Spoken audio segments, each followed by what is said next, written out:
একটি rice cooker ১ ঘন্টা চললে কয় টাকা বিদ্যুৎ বিল আসে আপনি কি জানেন? বাজারে বিভিন্ন ধরনের রাইস কুকার পাওয়া যায়। 2.8 লিটার, 1.8 লিটার, 2.2 লিটার।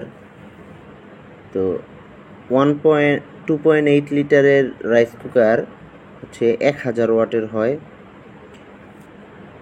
2.2 লিটারের রাইস কুকার 900 ওয়াটের হয়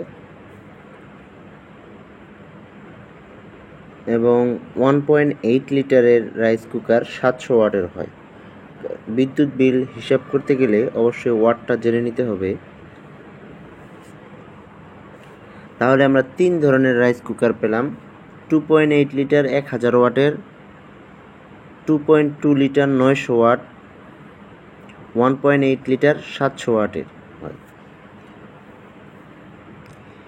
1.8 লিটারের রাইস কুকার 1 ঘন্টা চললে বিদ্যুৎ খরচ হবে 700 ওয়াট।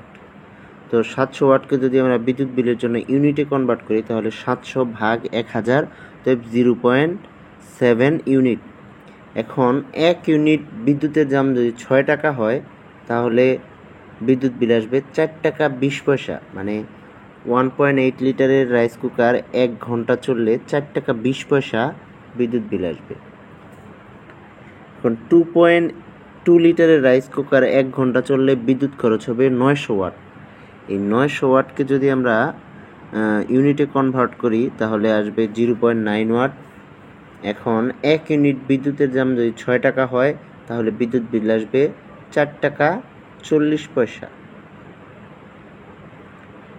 একইভাবে যদি 2.8 লিটারের রাইস কুকার 1 ঘন্টা চলে তাহলে বিদ্যুৎ খরচ হবে 1000 ওয়াট।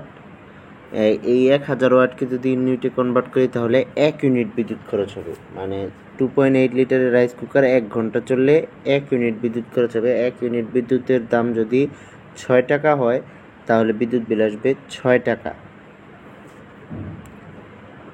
এখানে একটি জিনিস বিবেচনায় রাখতে হবে, বিদ্যুতের দাম যদি কম হয় তাহলে কম টাকা বিদ্যুৎ বিল আসবে, আর যদি বেশি হয় তাহলে বেশি টাকা বিদ্যুৎ বিল আসবে। বিদ্যুতের ইউনিট মাঝে মাঝে 8 টাকা দেখা যায়, 9 টাকাও দেখা যায় বাণিজ্যিক বিদ্যুৎ বিল। তো তাহলে 1 মাস হিসেব করলে বিদ্যুৎ বিল হবে 6 × 30 মানে 180 টাকা। এর মানে হচ্ছে একটি রাইস কুকার যদি 1 ঘন্টা করে প্রতিদিন চলে তাহলে 30 দিনে বিদ্যুৎ বিল আসবে 180 টাকা। তো এটা কম বেশি হতে পারে, তবে অ্যারাউন্ড আপনি যদি বেশি ইউজ করেন বেশি টাকা বিদ্যুৎ বিল আসবে, কম ইউজ করলে কম টাকা বিদ্যুৎ বিল আসবে। তো আমার ভিডিওটি দেখার জন্য ধন্যবাদ। কোনো প্রশ্ন থাকলে আমাকে কমেন্টসে জানাতে পারেন।